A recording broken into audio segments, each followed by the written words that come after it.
Habari za leo. Hizi ni nukuu za roho ya unabii zinazoendana na mwongozo wa Biblia wiki hii. Kuanzia Juni 27 mpaka Julai 3. Zinasomwa na maarifamtandaoni.com. Huduma za Paulo Korintho. Sabato alasiri Juni 27. Somo la kwanza. Huduma ya Paulo huko Korintho.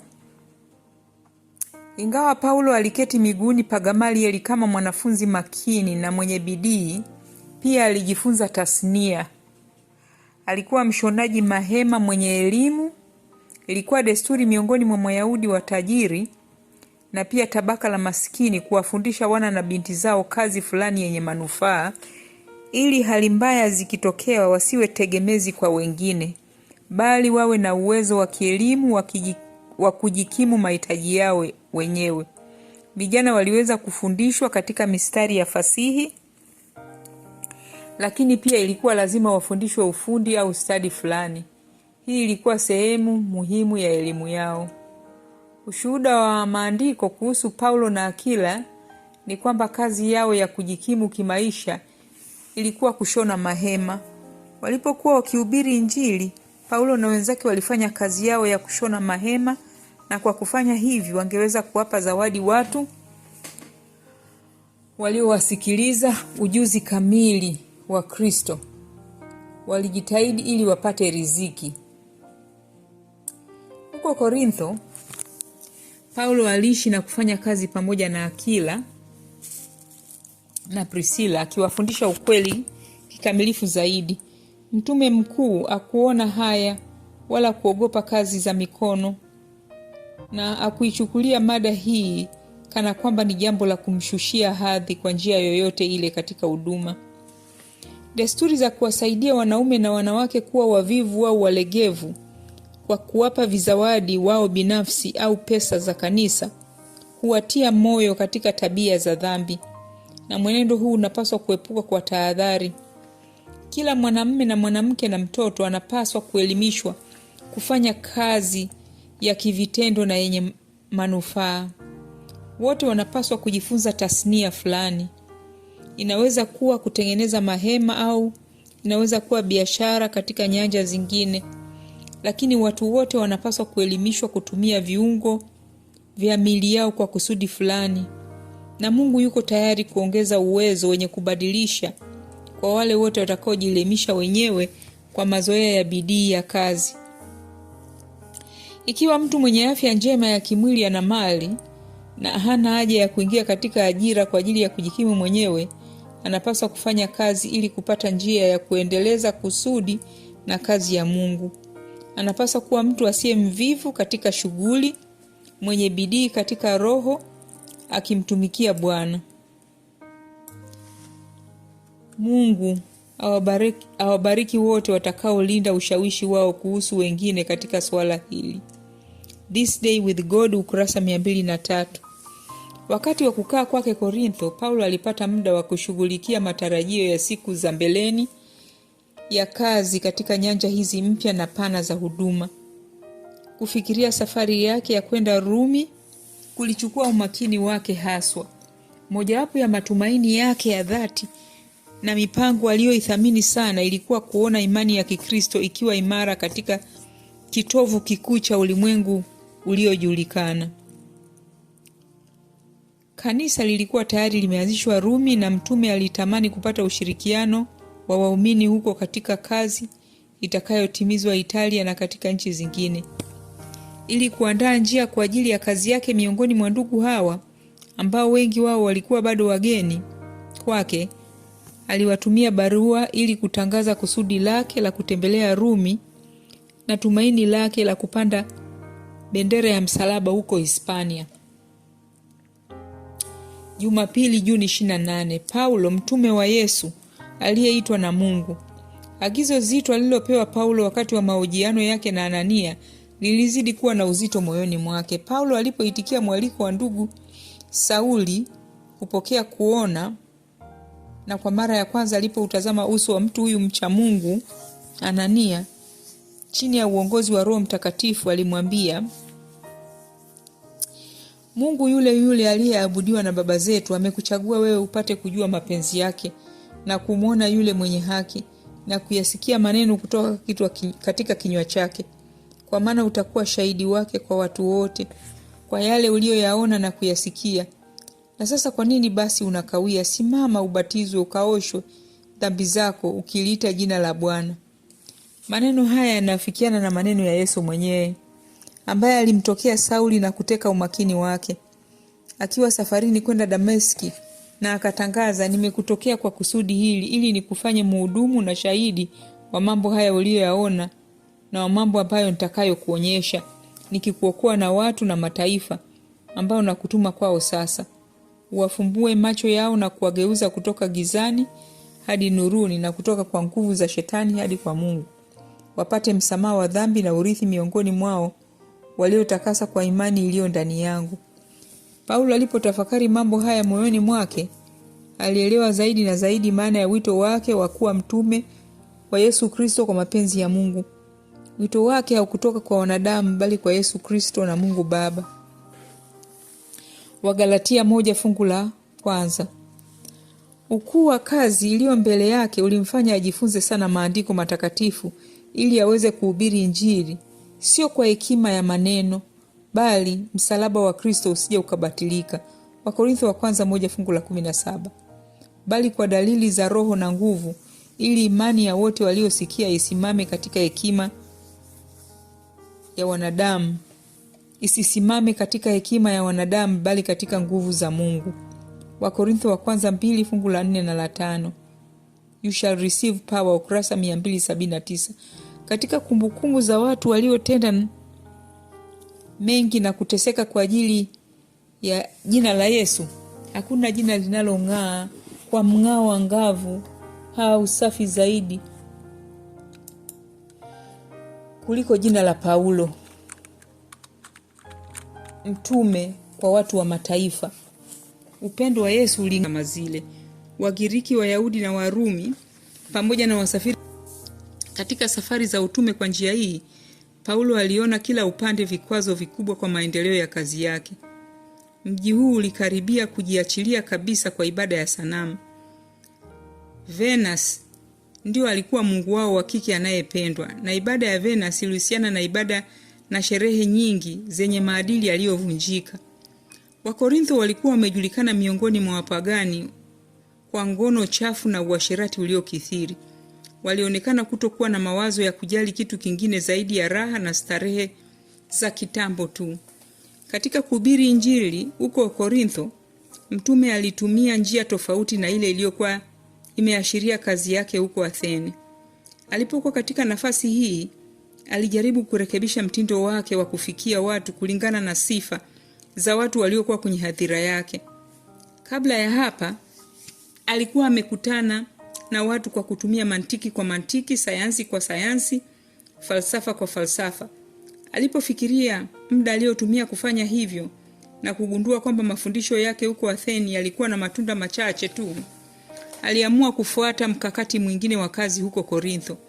Katika juhudi zake za kuvutia umakini wa walengwa wasiojali, watu wasiokuwa na shauku ya kusikiliza, aliamua kuepuka mabishano na mijadala mirefu na kutojua chochote miongoni mwa Wakorintho isipokuwa Yesu Kristo tu aliyesulubiwa.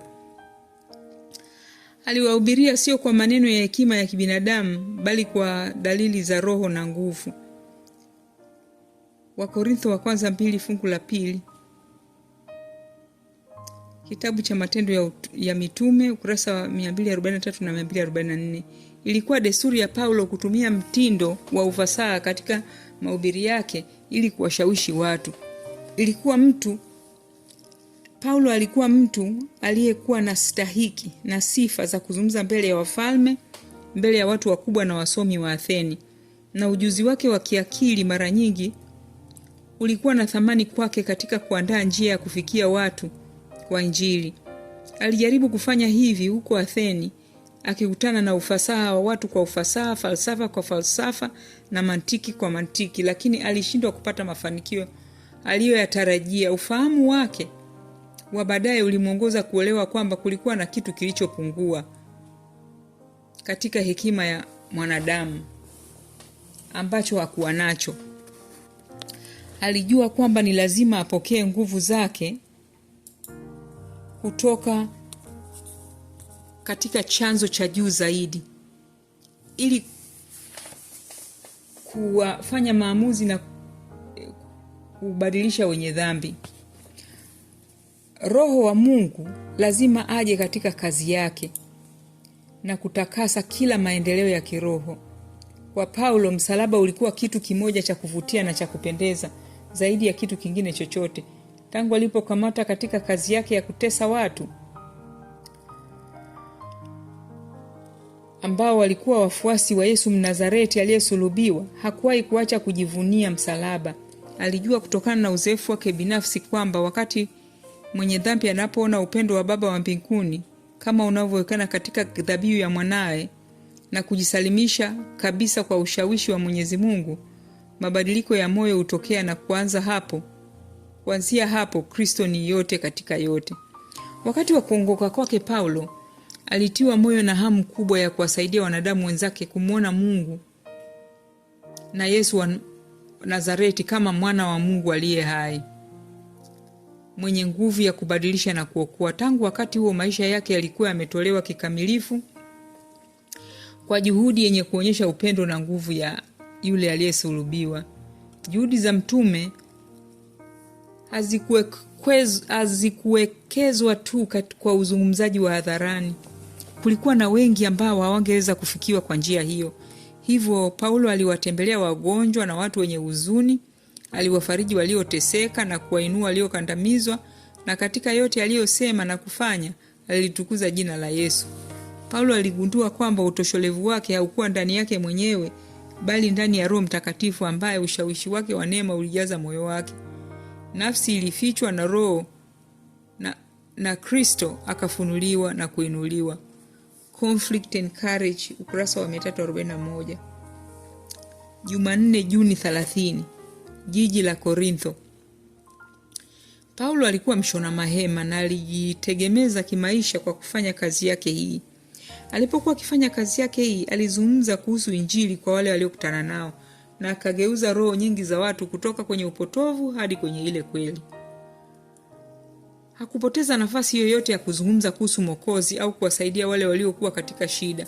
Historia ya mtume Paulo ni ushuhuda wa kudumu kwamba kazi za mikono haziwezi kumdhalilisha mtu, nazo hazipingani na ukuu wa kweli na kuinuliwa kwa tabia ya mwanadamu au ya Kikristo. Mikono hiyo iliyokuwa na sugu na kuchakaa kwa kazi ngumu, aliona kwamba haikupungua nguvu yoyote ya mwito wake na ya kusikitikia watu, mito yenye busara, akili mahiri na ufasaha.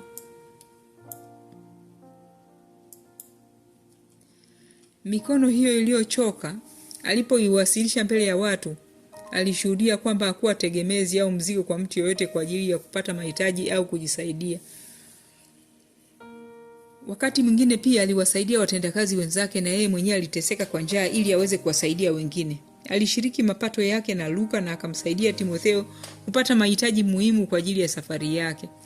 Paulo aliweka mfano dhidi ya mawazo kama haya, na kisha aliweza kuwashawishi watu kanisani kwamba Injili ingeweza kutangazwa kwa mafanikio tu bila ya kuhitaji watu ambao walikuwa huru kabisa kutoka kwenye kazi ngumu za mikono ili kufanya kazi ya Mungu. Alionyesha kwa njia ya kivitendo kile ambacho kingeweza kufanywa na watu wa kawaida waliowekwa wakfu katika sehemu nyingi ambazo watu hawakuwa na ufahamu wa kweli za Injili. Mwenendo wake uliwatia moyo watu na watendakazi wengi wanyenyekevu kuwa na hamu ya kufanya kazi kwa kadri wawezavyo ili kuiendeleza kazi ya Mungu. Na wakati huo huo wakijitegemeza kupitia kazi za kila siku. Ingawa baadhi ya watu wenye vipaji maalum huchaguliwa kutoa nguvu zao zote kwa kazi ya Mungu ya kufundisha na kuhubiri Injili, watu wengine wengi ambao mikono ya wanadamu haijawahi kuwekwa juu yao ili kuwaweka wakfu, wanaitwa kuchukua jukumu muhimu katika kuokoa roho. Mtumishi wa Mungu anayejitoa mhanga na ambaye anafanya kazi bila kuchoka katika neno na mafundisho hubeba mzigo mzito moyoni mwake. Mshahara wake sio kishawishi cha kazi yake.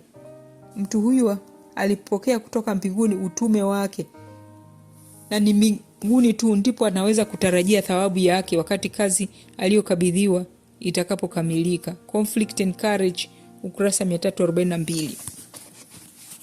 Biblia inafunua falsafa za kweli za historia. Katika maneno hayo ya uzuri na upole usio na kifani yaliyosemwa na Mtume Paulo kwa watu wa Athene, kusudi la Mungu katika uumbaji na usambazaji wa jamii na mataifa limewekwa wazi. Bwana ameyafanya mataifa yote ya wanadamu kutoka kwa mtu mmoja ili wakae juu ya uso wote wa dunia, akisha kuwawekea nyakati alizoziamuru tangu zamani na mipaka ya makazi yao, ili wamtafute Mungu ingawa ni kwa kupapasa na wapate kumuona. Matendo 17 fungu la 26 na 27. Mungu anatangaza kwamba yeyote atakaye anaweza kuingia katika kifungo cha agano. Ezekiel 20 fungu la 37. Katika uumbaji ilikuwa kusudi lake Bwana kwamba dunia ikaliwe na viumbe ambao uwepo wao unapaswa kuwa baraka kwao wenyewe na kwa kila mmoja, na kuleta heshima kwa muumba wao. Wote watakao wanaweza kujitambulisha na kusudi hili. Kuhusu wao inasemwa kuwa watu hawa niliwaumba kwa ajili yangu mwenyewe ili wazizingatie sifa zangu. Jumatano Julai 1. Wengi katika jiji hili malaika wa Mungu wako tayari, nao wanasubiri kwenda pamoja na watu wanyenyekevu walio na Biblia zao mikononi mwao. Hawa watakwenda kwa watu ambao hawajapata nuru hii na kuwasomea maneno ambayo Bwana amesema. Wale walio na kipawa cha kuimba wanahitajika. Wimbo wa sifa ni angahewa ya mbinguni. Mara nyingi maneno ya nyimbo takatifu yamefanya chemchemi ya toba na imani kufunguka. Nyimbo ni mmojawapo ya njia bora zaidi zenye msisitizo na kugusa moyo kwa ukweli wa kiroho moyoni. Hebu makundi madogo ya watendakazi yatoke kama wamishonari wa Bwana na kufanya kama Kristo alivyowaagizia wanafunzi wa kwanza kufanya. Hebu wanafunzi wawili waende katika sehemu tofauti za miji yetu na kutoa ujumbe wa onyo la Bwana. Waambie watu kisa cha uumbaji na jinsi Bwana alivyopumzika na kuibariki siku ya Sabato, akiitenga kwa ukumbusho wa kazi yake. Waumini wote wa kanisa, vijana na wazee, wanapaswa kuelimishwa ili watoke nje kutangaza ujumbe huu wa mwisho kwa ulimwengu. Ikiwa wataenda kwa unyenyekevu, malaika wa Mungu wataenda nao, wakiwafundisha kuinua sauti katika maombi na kuinua sauti katika wimbo na jinsi ya kutangaza ujumbe wa Injili kwa wakati huu. Sisi hatuna muda wa kupoteza. Nani atachukua kazi hii ya kufundisha ukweli wa Biblia kwa wazee na vijana? Nani atabeba ujumbe? Akifuata mpango wa Kristo wa kazi, kuna wengi katika kila mji wanaohisi hitaji la wachungaji wa Injili. Tunahitaji wanaume watakaojifunza ile kweli, watatenda ile kweli na kuuelezea ukweli. Ndugu, Kristo anawaita. Je, mtaitii sauti yake Bwana? Je, mtakuwa wajumbe wake? Je, mtawatafuta kondoo waliopotea? Je, mtawafundisha watu walio tayari kusikia neno la Mungu kwa unyenyekevu na bidii? Vijana wa kiume na wa kike, fanyeni kazi ambayo Mungu anawaitieni kufanya. Simulieni kisa cha ajabu cha msalaba. Kristo atawaongoza na kuwafundisha kutumia uwezo wenu kwa kusudi jema. Mnapopokea ushawishi wa kuisha wa Roho Mtakatifu na kutafuta kuwafundisha wengine, akili zenu zitaburudishwa na mtawezeshwa kuwasilisha maneno mapya ya ajabu na mazuri kwa wasikilizaji wenu. Ombeni na imbeni na zungumzeni neno. Uhuru wa kiroho utawajia wale wanaojiweka wakfu bila masharti, na neema ya Kristo inayouisha italeta nuru, amani na furaha. Ushawishi wa kuokoa wa ile kweli utatakasa roho ya mpokeaji. Alhamisi Julai 2. Barua za Paulo kwa Wakorintho. Katika barua hii kwa Wakorintho, Paulo alijitahidi kuwaonyesha nguvu ya Kristo ya kuwalinda na uovu. Alijua kwamba kama wangefuata vigezo vilivyowekwa, wangekuwa na nguvu katika uwezo wa yeye mwenye nguvu. kama njia ya kuwasaidia kujitenga na utumwa wa dhambi na kukamilisha utakatifu katika kumcha Bwana. Paulo aliwahimiza madai ya yeye ambaye walikuwa wamemtolea maisha yao wakati wa kuongoka kwao. Ninyi ni wa Kristo, alisema. Ninyi sio mali yenu wenyewe, mlinunuliwa kwa bei ya thamani. Basi mtukuzeni Mungu katika miili yenu na katika roho zenu ambazo ni za Mungu. Mtume alielezea waziwazi matokeo ya kugeuka kutoka maisha ya usafi na utakatifu na kuelekea kwenye mazoea machafu ya kipagani. Msidanganyika, aliandika, wala wazinzi, wala waabudu sanamu, wala wafiraji, wala walawiti, wala wevi, wala watu wenye tamaa, wala walevi, wala watukanaji, wala wanyang'anyi hawatarithi ufalme wa Mungu. Aliwasihi wadhibiti tamaa za maadili yanayoelekea chini na wasiwe kwenye konga la utumwa wa dhambi. Hamjui, aliuliza, ya kuwa miili yenu ni hekalu la Roho Mtakatifu aliye ndani yenu, mliyepewa na Mungu? Ingawa Paulo alikuwa na uwezo mkubwa wa kiakili, maisha yake yalifunua nguvu ya hekima adimu ambayo ilimfanya awe mwepesi kutambua, mwenye moyo wenye huruma na kumleta katika uhusiano wa karibu na wanadamu wengine, ikimwezesha kuamsha ndani yao asili ya mazoea na tabia bora na kuatia moyo kujitahidi kujipatia maisha ya hadhi ya juu. Moyo wake ulijaa upendo wa dhati kwa waumini wa Korintho. Alitamani kuwaona wakifungua mioyo yao kwa uchaji Mungu wa ndani ambao ungewaimarisha dhidi ya majaribu. Alijua kwamba katika kila hatua, katika kila njia ya Kikristo, wangepingwa na sinagogi la Shetani na kwamba wangelazimika kujihusisha na migogoro kila siku. Wangelazimisha kujilinda dhidi ya mbinu na hila za siri za adui, kulazimisha tabia za zamani na mielekeo hasi ya asili ndani ya watu, na kukesha kila wakati katika maombi. Paulo alijua kwamba mafanikio ya juu ya Kikristo yangeweza kufikiwa tu kupitia maombi mengi na kukesha kila mara. Na hili alijaribu kuliingiza akilini mwao, lakini pia alijua kwamba katika Kristo aliyesulubishwa, wao walipewa nguvu ya kutosha kuiongoa roho na kuratibiwa na Bwana ili kuwezeshwa kupinga majaribu yote ya uovu. Wakiwa na imani kwa Mungu kama silaha yao na neno lake kama silaha yao ya vita, wangepewa uwezo wa ndani ambao ungewawezesha kugeuza mashambulizi ya adui. Waumini wa Korinthi walihitaji uzoefu wa kina zaidi katika mambo ya Mungu. Hawakujua kikamilifu maana ya kutazama utukufu wake Bwana na kubadilishwa kutoka tabia moja hadi nyingine. Walikuwa wameona tu miale ya kwanza ya mapambazuko ya utukufu huo. Hamu ya Paulo kwao ilikuwa kwamba wajazwe na utimilifu wote wa Mungu, wakimfuata Bwana ili waweze kumjua yeye ambaye kutoka kwake ni yakini kama asubuhi, na kuendelea kujifunza kumhusu yeye hadi watakapofika dhuhuri kamili ya imani kamili ya Injili. Ijumaa Julai 3, neema ya ajabu ya Mungu zaidi ya washindi, Septemba 29, ukurasa wa 280. Mwinue juu, mpango wa ukombozi. Huo ndio mwongozo wetu ukihusiana na roho ya unabii. Asanteni.